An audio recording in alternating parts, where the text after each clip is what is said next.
Hello guys, tara samahan niyo akong mag-shopping tour dito sa may Gifts Tower. Dito lang yan sa may between Electra and Hamdan Street. Ayan, opposite ng Lifeline. Favorite ko na gift shop ito kasi sobrang mura ng mga items dito. At ayan na nga, umakyat agad ako sa may first floor. Bale, meron siyang third level, meron siyang lower ground, ground and first floor. So ngayon, ito ang first floor. Ayan, mga bags at ang mga kids section ng toys, ganyan. At ngayon naman ay pababa ako sa may saan nga to? LG. Nakalimutan ko na siya. Ang tagal ko na kasi itong na video. Ngayon ko lang siya na-edit. At ito nga ay lower ground floor. Ayan, mga gamit sa kusina. At ang bala kong bilhin that time is itong mga paper cups. Kasi sobrang mura lang. Ayan, $12.50. Meron na siyang 150 pieces. Ayan o.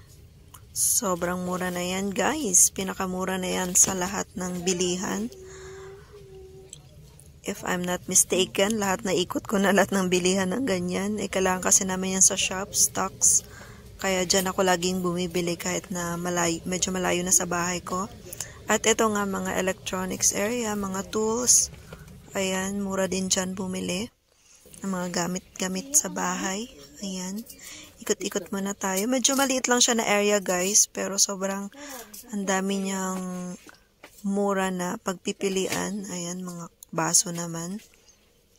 Nagtingin-tingin ako ng baso kasi may gusto akong basong bilhin, like yung merong tatak ng mga Facebook o YouTube, ganyan. Kaso wala sila, kaya ayan, tuloy tayo sa pag-iikot. Dito naman ay mga baso, mga plato, ganyan, babasagin.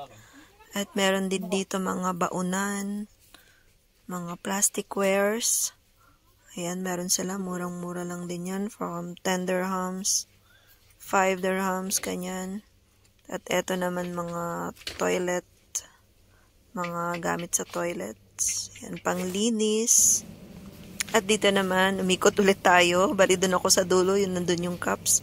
Pero umikot tayo. Ayan, dito naman yung mga kaldero, mga pangluto, cookingware. At ito naman, tumingin ako ng placemat kasi parang ang ganda niya. Kaso, hindi ko naman siya kailangan. At ayan nga, check din tayo ng mga kawali. Ayan, mura lang din yung mga kawali nila. 10 dirhams, 20 dirhams.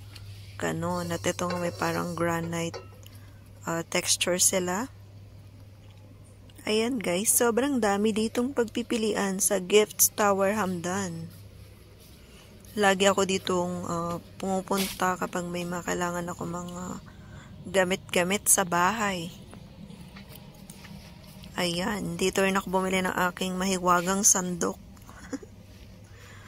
Ang sandok na kapag pasarap ng luto. Charot. Charot lang. Kasi ang ganda at saka ang mura lang. Ayan o yung bamboo set nila. It's only 3 dirhams lang. Kompleto na. May tong, may... Thank you for watching guys. At ayan na nga, magbabayad na tayo sa may cashier, sa may G floor. At ayan naman yung makikita nyo sa cashier area. Mga ibang abubot. Ayan, mga alcohol, mga sabon. At doon naman sa dulo ay mga school supplies, may luggage. Ayan, sobrang dami nilang pagpipilian guys. Kaya punta na kayo. Thank you for watching. Please follow my FB page and YouTube channel and TikTok, Chean Vlogs. Bye!